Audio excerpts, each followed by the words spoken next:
seconds.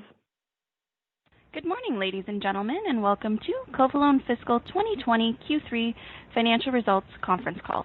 My name is Pam, and I'll be your conference operator today. As a reminder, today's conference is being recorded. All lines have been placed on mute to prevent any background noise. At this time, I'd like to turn the conference over to Mr. Brian Pedlar, Chief Executive Officer, and Mr. Danny Brannigan, Chief Financial Officer. Please go ahead, Mr. Pedlar and Mr. Brannigan. Thank you, Pam. My name is Danny Brannigan, and as Covalon's Chief Financial Officer, I would like to thank everyone for taking the time this morning to attend our conference call. We will be discussing the financial statements, MD&A, and press release related to Covalon's fiscal third quarter ended June 30th, 2020. There will be an opportunity for you to ask questions at the end of our call. Before we begin the discussion, I would like to remind participants that this call is covered by Covalon's Safe Harbor Statement. Certain statements included on this conference call may be considered forward-looking. Such statements involve known and unknown risks, uncertainties, and other factors that may cause the actual results, performance, or achievements to be materially different from those implied by our statements, and therefore these statements should not be taken as guarantees of future performance or results. All forward-looking statements are based on management's current beliefs, assumptions, and information currently available to us and related to anticipated financial performance, business prospects, partnership opportunities, strategies, regulatory developments, market acceptance, and future commitments, among other things. Participants on this conference call are cautioned not to place undue reliance on these forward-looking statements, which speak only as of the date of this conference call. Due to the risks and uncertainties, including those identified by Covalon in its public securities filings, actual events may differ materially from current expectations. Covalon disclaims any intention or obligation to update or revise any forward-looking statements, whether as a result of new information, future events, or otherwise. For the third quarter ended June 30th, 2020, Covalon's total revenue was $6.7 million, with a net income of approximately $300,000 or 1 cent per share. This compares to the prior year's third quarter, which saw a total revenue of $6.9 million and a net loss of approximately $3.5 million or 16 cents per share. Operating expenses decreased for the third quarter to $2.5 million compared to $7.3 million for the same period of the prior year. The operating expenses were offset by approximately $1.8 million of government subsidies, which, when adjusted for, shows the operating expenses were down $3 million over the comparative quarter. The overall gross margin for the third quarter was 46% compared to 59% in the third quarter of the prior year. The gross margin was lowered by some one-time costs and the selling of personal protective equipment, which was at very low margin. For the 9 months ended June 30th, 2020, Covalon's total revenue was approximately $20 million, with a net loss of $4.8 million or 18 cents per share. This compares to the prior year's comparative period, which saw a total revenue of $27.5 million and a net loss of $5.6 million. Operating expenses decreased to $14.8 million compared to $22.9 million in 2019. The overall gross margin for the 9 months decreased to 54% compared to 65% in 2019. Subsequent to June 30th, 2020, Covalon entered into an amended and restated credit agreement with HSBC Bank Canada. The amended agreement provides relief under certain financial covenants until March 2021. The amended and restated agreement also includes access to an additional $1 million through HSBC and the Business Credit Availability Program offered by the Business Development Bank of Canada. I would now like to turn the call over to Covalon's CEO, Brian Pedlar. Thanks, Danny, for the review of our Q3 results for fiscal 2020. Good morning, fellow investors, and thank you for joining Danny and I on this call. Now, during the quarter ended June 30th, most of the medical device industry's focus was on dealing with COVID-19. At Covalon, our team worked night and day to assess the impact, first off, of COVID-19, adjust our business practices, and make changes to our business in order to position us the best that we could during this pandemic. I want to start out by thanking each and every Covalon team member for their very hard work over the past 5 months. It's not been easy, but I'm very proud of what we've been able to accomplish over that period of time. This work continues because we are not fully out of the grips of COVID-19, and I feel that we have made great progress over this time. Now, there are a few important events that happened during our third quarter ended June 30th and into July and August that I want to highlight. The first event is that our efforts in reducing operating expenses, which those efforts have been ongoing over the past 12 months, and our team's ability to generate new sales allowed us to achieve a profit for the quarter ended June 30th, with the help of government subsidies related to the COVID-19 relief. We still have a lot of work to do, and I am confident that we are on the path to operational recovery. The second event is that we are already seeing some signs of recovery in July and in early August in our United States hospital customers. We are seeing increased elective procedure volumes that consume our products, and we are cautiously watching to determine if these signs of recovery continue.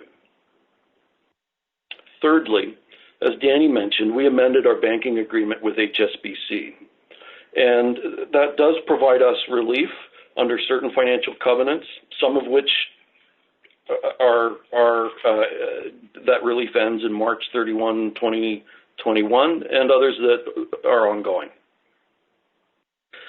They've also made available to us through the BDC BCAP program, as Danny talked about, an additional borrowing facility of $1 million. We have a very good relationship with HSBC, and they have been very supportive of Covalon and management throughout this pandemic. Based on the numerous conversations I have had with the HSBC team, I anticipate that their support will continue through future quarters. Now, the fourth event is that we've introduced new products that do not rely on our elective procedures for consumption in hospitals. So these new products have allowed our sales team to engage with existing and with new customers and to advance sales opportunities for our current products and these new products with these potential accounts. So while these products have not materially contributed to revenue in the quarter ended June 30th, I am confident that we will see positive results over time. Now, there is no question that we were hit hard by COVID-19 during the past 5 months, but we have been able to respond and to mitigate some, and in cases much, of the damage that other companies are still trying to figure out how to deal with. Our revenue in our key markets is indeed down, and sales for the quarter ended June 30th were flat compared to last year. This is in stark contrast to the growth that we were seeing before the pandemic hit. The fact that we have an incredible portfolio of products and technology has allowed us to respond quickly to generate additional opportunities. Many of the positive gains we have made in the United States, Latin America, and the Middle East are hidden by the negative impact of COVID-19 on our hospital sales. Sales to hospital customers in the U.S. were down about 40% in the quarter, due strictly to COVID-19. But sales through our wound care channel in the U.S. were up. Sales in Latin America were also up compared to last year. And we also completed the transition of our Saudi Arabian business to our new distributor in the region, and sales in the Middle East were up. Our team has displayed determination and creativity in continuing to engage with current and new hospital customers. Parts of our sales cycle that were previously only done face-to-face were changed. Our team figured out how to be effective over video and over the phone. We are seeing positive signs of hospital customers willing to trial our new products that we have introduced, and we are beginning to be able to visit some hospitals face-to-face for sales calls again. Our team has assessed our current customer base account by account, and the decline in business that we have experienced is temporary. We have not lost any major customers. I think these are all positive signs that recovery is beginning. Overall, our operating costs for the past 9 months are more than $8 million lower than last year. This is an important improvement. And as needed, we are continuing to examine reducing operating expenses, reducing headcount, and reducing discretionary spending in an effort to return Covalon to consistent profitability. I believe we are well on our way to doing so. Now, another area I want to highlight is the diversity of our technology and the strength of our ability as a company to adapt and innovate. And this has allowed us to launch new products in a very difficult time that are less affected by a reduction in hospital procedures. So our lab and our technology platforms are indeed world-class. And this is a very important asset for Covalon. We recently announced our CovaGuard product line, and it has allowed our sales team to engage with new customers, both inside and outside of our traditional medical customer base. We also introduced CovaClear and ValGuard products that are targeted at helping to prevent infections in neonatal and pediatric patients. Neonatal and pediatric departments in hospitals were much less affected by COVID-19 than other departments. And we are beginning to engage with literally hundreds of hospitals with these new products, which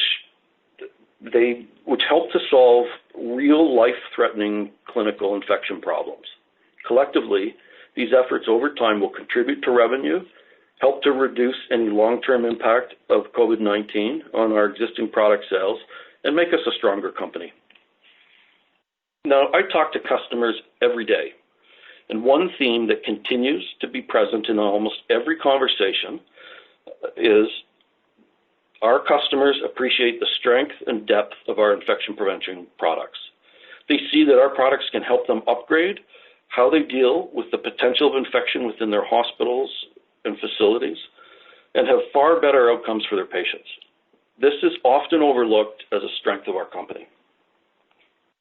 I also talk to fellow investors every day, and there is one theme that is present in almost every one of those conversations. The true value of Covalon is not reflected in our stock price.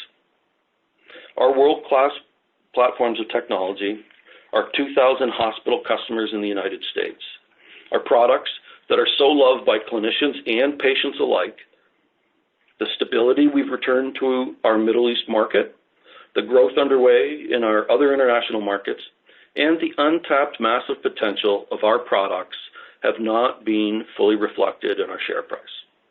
I believe investors have a truly unique opportunity to realize significant upside on what I consider a heavily undervalued healthcare asset, which is Covalon. We are an infection prevention company with world-class technology and very talented people. And I am firmly convinced that protecting ourselves from bacteria and viruses is a focus area that is going to consume the thoughts of all of us inside healthcare and outside for the foreseeable future. As the world emerges from COVID-19, I have no doubt that we, Covalon, will emerge as a stronger and much more valuable company because of our unique and highly respected infection control technologies that I think will be in greater demand than ever. I'm confident in the steps we've taken in Covalon to get us into the best possible position for the long term. And I have no doubt that we're going to see positive impacts in increased revenue, better operating results, and expanded opportunities. I would now like to open the line for questions. And I ask that you please try to keep to one question at a time. You can get back into the queue to ask more. Thanks, and over to you, Pam. Thank you.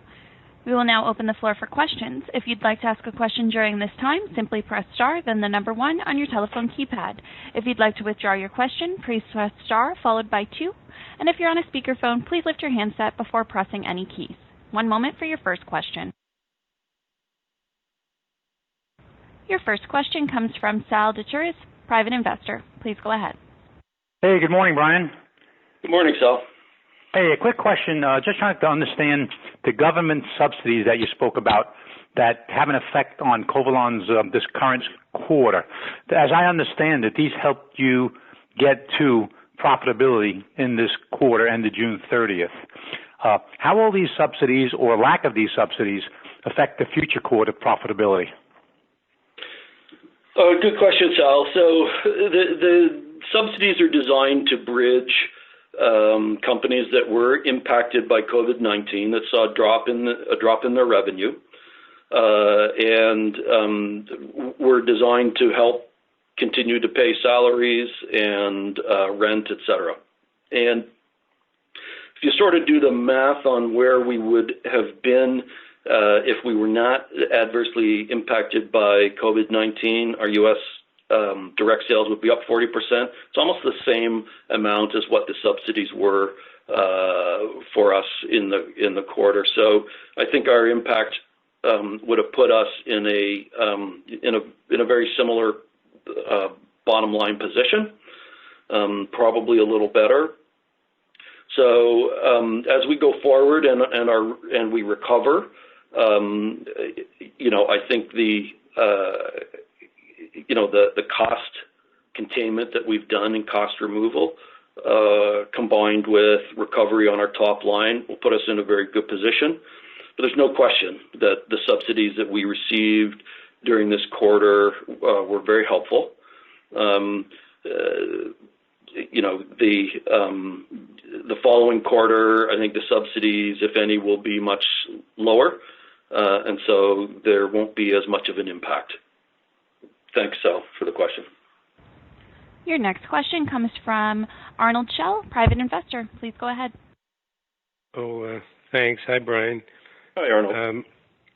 Can you tell me how many? I think you produced 750,000 bottles of the CovaGuard. Can you tell me how many of those have been sold, and if there's any, how long they last, and if there's any kind of write-off risk if a substantial number aren't sold? Yeah, so what we said in the past, Arnold, is that we were in process of manufacturing up to 750,000 bottles, and we did continue that. We have sales of CovaGuard. I don't have an exact bottle count, but we, our business around CovaGuard, I think is very promising. We've, our manufacturing capabilities are limited in our facility here. We do have a high volume manufacturer lined up that can take up excess volume as needed. And our sales efforts to date have focused on channels that have the potential for sustainable revenue. So we've got several, what I would consider early wins and contracts, if you will, to supply CovaGuard into various channels. And I think, we're seeing a lot of interest, and that continues. So I have good, I think the CovaGuard technology is very strong. But you have to also understand that we're not the only company offering hand sanitizers and disinfectants. It's a very highly competitive space. And as a new entrant, I think we're doing very, very well. So over time, I expect that we will be able to sell off all of our inventory. We'll be able to manufacture more as volume dictates. And, products like this have a couple-year shelf life. And believe me, I have no doubt that we're not going to have any write-offs of CovaGuard inventory or raw materials. It's just, I think this is a very strong platform, and it's a very effective technology for us. And thanks, Arnold, for the question. Ladies and gentlemen, as a reminder, should you have any questions, please press star 1. Your next question comes from Howard Pedlar, private investor. Please go ahead. Yes, good morning. It sounds as if you're doing a very good job of keeping things under control in very difficult circumstances. What I wondered, I know you refer to many overseas markets and the U.S. sales and Central and South American sales, but you very rarely refer to the sales within Canada itself. I just wondered how many hospitals and clinics you're selling to here and what that represents as a percentage of the total sales. Thanks, Howard, and thanks for the acknowledging the Covalon team. I think our team has worked very hard, and as I said in my comments, the work isn't done, but I'm very proud of what they've been able to do in these difficult times. Canada is a small market for us. I believe we disclose in our segmented information in the financials our revenue in Canada. We do have a presence in a few hospitals, but to be honest, it's a difficult market. We've focused on markets where the potential is greater, and unfortunately, mostly that's outside of Canada. It's a shame. In my 25 years of selling to hospitals in around the world, there's a thing in Canada about using and buying products from Canadian hospitals, which is unfortunate that they prefer to buy from American producers or Canadian products that are successful in other countries first. So our business in Canada is small, but I see a lot of potential there. We're in some good hospitals, and we have very good relationships with clinicians in Canada, and I foresee over time that hopefully we will be able to grow that business. But it's not our main focus. The United States is the largest healthcare market in the world, and it takes a lot of our attention. Thanks for the question. I appreciate it, Howard. Your next question comes from Jeff Shell, private investor. Please go ahead. Hi, Brian. Recognizing your comments that you don't have a bottle count, order of magnitude, hundreds, thousands, tens of thousands, hundreds of thousands.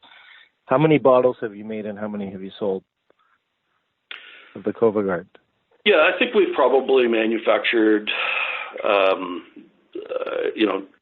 about 500,000 bottles, roughly.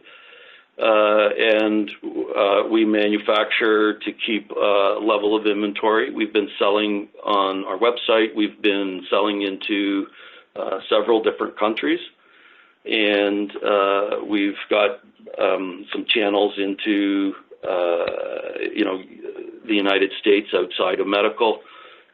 We've sold several $100,000 worth and continue to see a lot of interest and a lot of opportunity around CovaGuard. We're a lot of the organizations we're talking to, they start with small sales,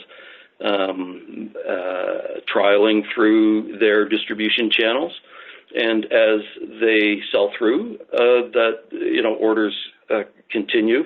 We are targeting and looking for opportunities to have sustainable revenue around that product portfolio.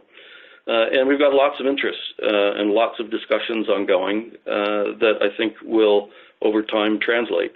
A lot of our traditional customer base for things like hand sanitizers and surface disinfectants have contracts in place.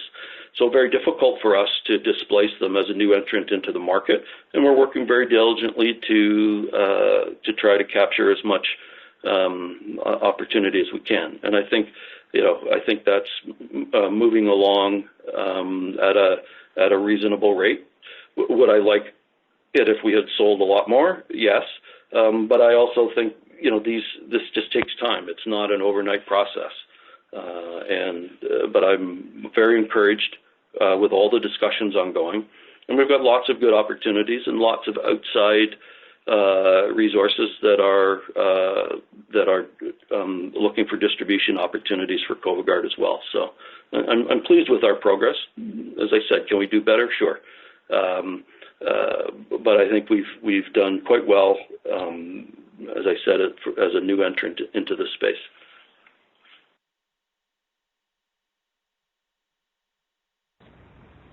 There are no further questions at this time. Oh, my apologies. It looks like we do have one further question. The next question comes from Howard Pedlar, private investor. Please go ahead.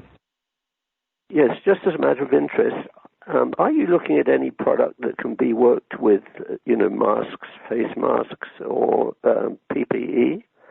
Do you have anything under consideration? Because that seems to be a fairly huge market that will be around for quite a while yet. So we have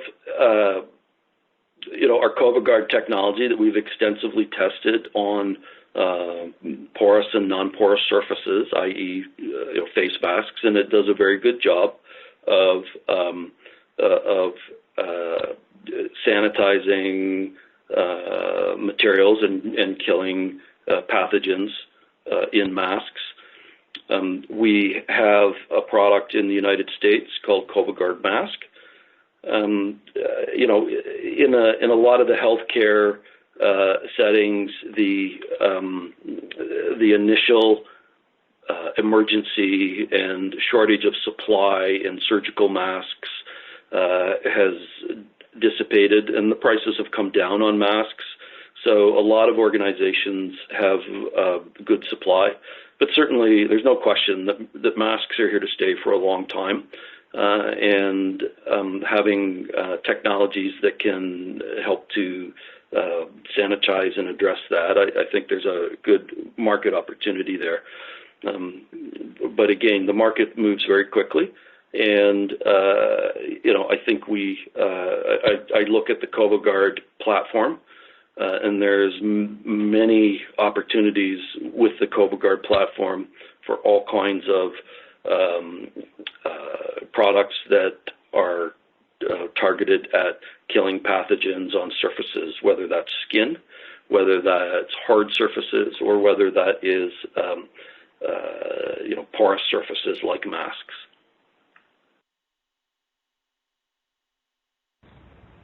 Your next question comes from Paul Lucat, private investor. Please go ahead. Hi, Brian. I'm always interested in discussion about the development and consulting revenues.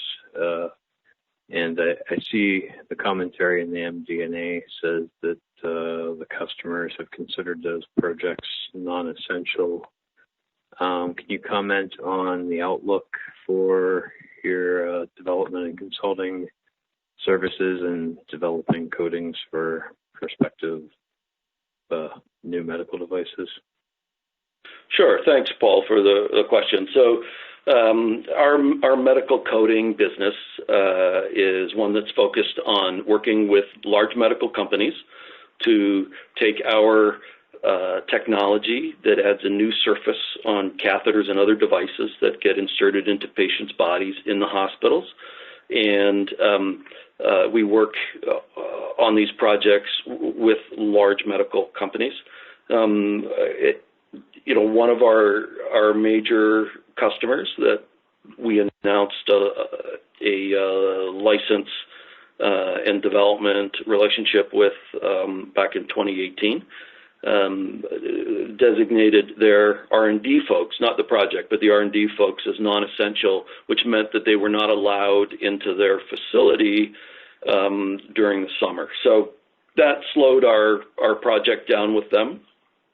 We still continued, but it wasn't going as fast as it was previously. That relationship is very strong.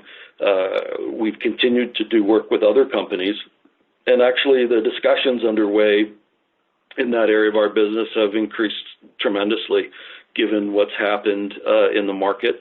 And we see a lot of opportunities for us to engage with large medical companies in order to work on products, taking their portfolio of products and helping them so they can fight bacteria that and pathogens that may come in contact with or may help to reduce the opportunity for infections while undergoing procedures that involve their medical devices. So very, again, another testament to the fact that I think a lot of organizations and a lot of large medical companies are turning to Covalon to see how we can help them increase their infection prevention portfolio.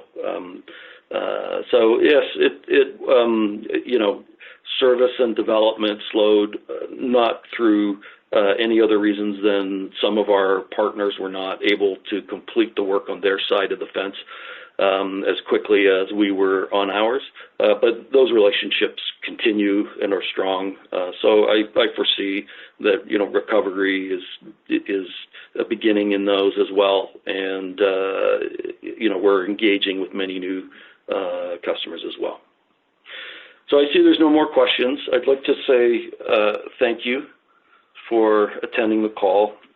I'm very confident that the fundamental improvements that we've made over the past year will, over time, demonstrate the significant unrealized value for our shareholders that I believe exists in the company. I can assure you that the hard work continues, and I look forward to discussing our progress on the next call. Thank you very much. Ladies and gentlemen, this concludes your conference call for today. We thank you for participating and ask that you please disconnect your lines. Have a great day.